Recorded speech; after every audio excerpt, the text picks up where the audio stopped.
Hello and welcome to this bonus episode of the Tillage Edge, bringing you our virtual crop walk from Oak Park. Because of COVID-19, our normal crop walk couldn't take place, but instead we're able to bring you an interactive version, and this bonus episode is covering winter barley. We'll hear from Shay Phelan in a few moments, but first out in the crops is Johnny Hogan, Oak Park's farm manager, to give us an idea of what winter barley looks like at the moment. We're out in the field of Cassia winter barley, which was sown on the 16th of October.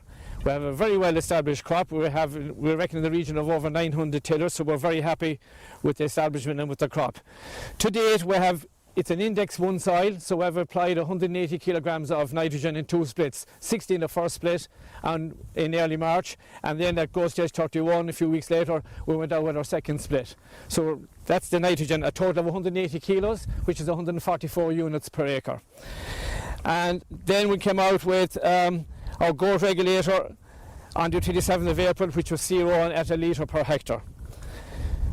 Now it has got to date 1 fungicide, and that was applied on the 8th of April with Siltra at 0.6 of a litre per hectare and Bravo at a litre per hectare. And with that we incorporated in our wild oak control, which was Axial Pro at 0.65 litres per hectare.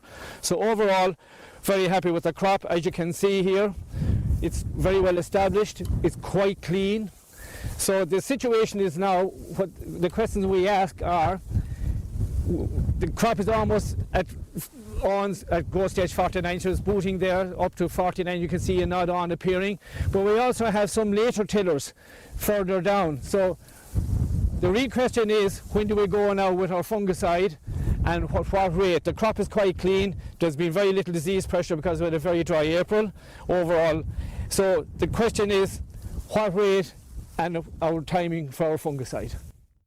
Okay, that was a great outline of the growth of winter barley here in Oak Park from John Hogan, and I'm joined here in the studio by Shay Phelan. Shay, good evening.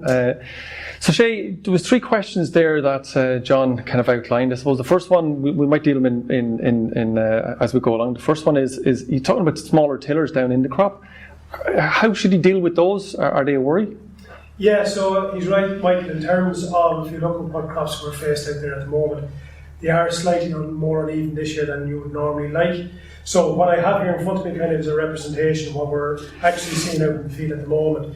So if you take it where we normally like to be when we're trying to apply that final fungicide, is this tiller here, where we can have a look at this right here, where we can see the awns starting to peep out. So we like to kind of get as many of the plants as we possibly can, or many of the shoots as we possibly can, in this kind of phase here where the awns are out like that, as we call the paintbrush stage. So that's the kind of ideal scenario where we would like to be.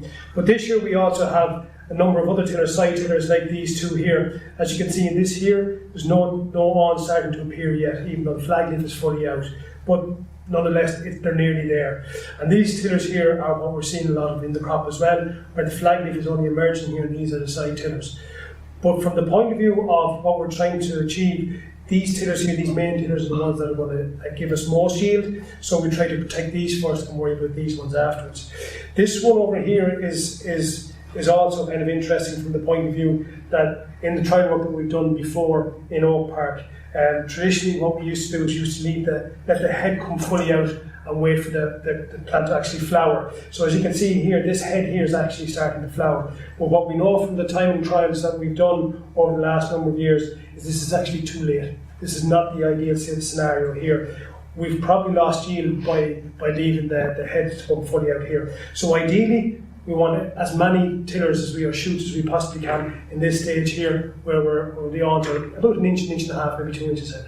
So as guys are looking at crops at the moment, there's some degree of the heads nearly coming out at the moment, but it's a little bit uneven. So guys really need to have a look at the paintbrush stage, as you're saying yourself. So when we kind of move that on then in terms of the fungicides, how much yield are we going to lose between going at that right stage and maybe going a bit too late when the heads are fully out? Yeah, so if we leave off that week or 10 days, go from this phase here to about this phase here, potentially we could lose 0.4 of a tonne per hectare. So that's pretty substantial given the price of grain this year. So really and truly the ideal time is here. So we want to try and target as many of these main tillers and side tillers at this stage here to try and maximise the yield that we're going to get.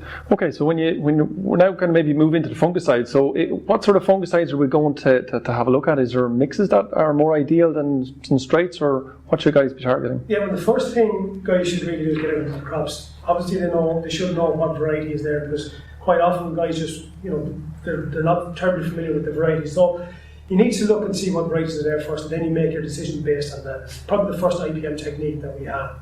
So when you're looking at the varieties, you have to know the strengths and weaknesses of the diseases in those varieties. Okay, so if you have something like cassia, which is pretty popular out there this year, we know it's susceptible to ringosporium. Okay, so we have to treat that.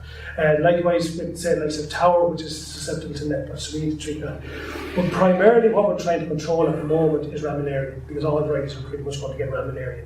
So from that point of view, what we have to look at is controlling raminaria first, and then the other diseases afterwards. So from the work that we've done here over the last 2 years, we know that chlorothalonil works the best on raminaria that's out there. So from that point of view, chlorothalonil should probably be the first product in the mix, whether that's in the Bravo or different formulations. Secondly, then we're looking at triazole going into the tank, and again, if we have something like cassia, which this is here, we're trying to target those wet weather diseases, even though it's been very, very dry. There is ringosporium in this crop, so we do need to target the ringosporium from that point of view. So we're looking at prothioconazole, and it's probably the most widely used triazole in barley. You have it in like proline, Siltra, Lazia, all those different types of products. So we target those wet weather diseases as well, and we also know that we need to stack those up with, say, like straws and triazoles to try and give more efficacy to those. And can I just ask you, just in terms of of disease levels out there, you mentioned some rinco in that crop, which is cassia, I think you said. Is there much disease out in the rest of the crops? Like, should people be worried? Obviously, it's been very, very dry for the last month, so that's absolutely after helping us from the point of view of disease control. Where Kieran is down south, they've actually had quite a bit of rain over the last couple of weeks. So the likes of the wet weather disease, the likes of rinco, the likes of net blotch will start to move if you get rain. Up from Carlow North, if you like, we have had plenty of dry weather, so you're more likely to get, or potentially going to get something like brown rust coming in. So again, we need to bear in mind where we are, the location we are, the rainfall we've had, and try and project forward as to what we're trying to protect against. So when you're trying to make that decision, whether you're doing with your advisor, as I presume a lot of farmers will try and do with their advisor, you need to try and project or need to take into account all those different factors in terms of rainfall, variety, and what you want to do going forward. Okay, and is there specifics that you would recommend as regards various different varieties? Do we do something different on, say, your cassia in comparison to maybe tower? Yes and no. Obviously, like, we have mixes out there, so we have mixes of active ingredients in terms of triazole, SDHI, and strubilular mixes. So if you're looking at, say, some of our wet weather diseases, like some rinco or net blotch, you can mix it like some prothioconazole with, say, either strab or an SDHI, which will give pretty good control. Strabs will obviously have better activity on, say, like some net blotch by and large. So you try and put maybe a strubilular in there to try and control that net blotch. SDHIs will give pretty good control as well, so if you want to make it simple, you can kind of try and reduce the number of products that you have in the buy. You will get good control, provided you don't get a very dirty environment. So we're pretty good at mentioning strobs and triazoles and that kind of stuff, just so people understand in terms of maybe some of the trade names, so people can recognise the mixes and matches of types of products they might use. So the probably most common ones are the likes of Siltra, which is a mix of prothioconazole and an SDHI. We have the likes of Lazia, which is the same as prothioconazole, another SDHI. Tyagasc is another one, which is a different triazole, which is opus and an SDHI. And you can mix those with the likes of Comet, which is a strubilular, and those type of products are pretty commonly used in barley. Okay, so we have some of those various different products. So what sort of rate? I mean, will guys be pushed into using kind of bigger rates, or really the weather's, the crops are clean, weather is dry? I mean, how much do we really need this year? Yeah, again, it's a very good question, and we have done trial work here looking at rates of chemical and of fungicides on spring and winter barley. And unlike wheat, what we found is that half rates of your products, or your, whether it be a prothioconazole or a proline or Lazia or Siltra, whatever it is, give pretty good control. They give almost as good control as full rates. So we have capacity in our programs to cut rates on winter barley.